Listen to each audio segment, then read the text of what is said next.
We're going to determine our desired filter size. In this case, it's 4.5 by 3. We're going to mark that out on the media.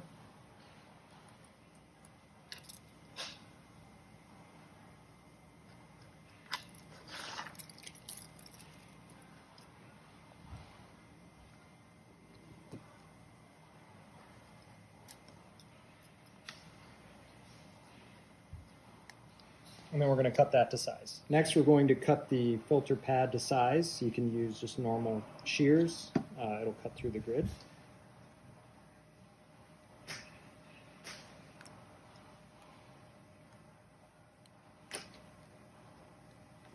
It's hard not to bend this up an inch.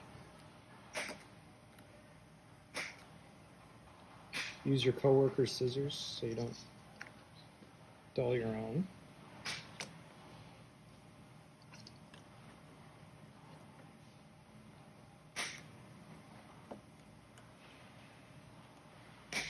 There we go, 4.5 by 3.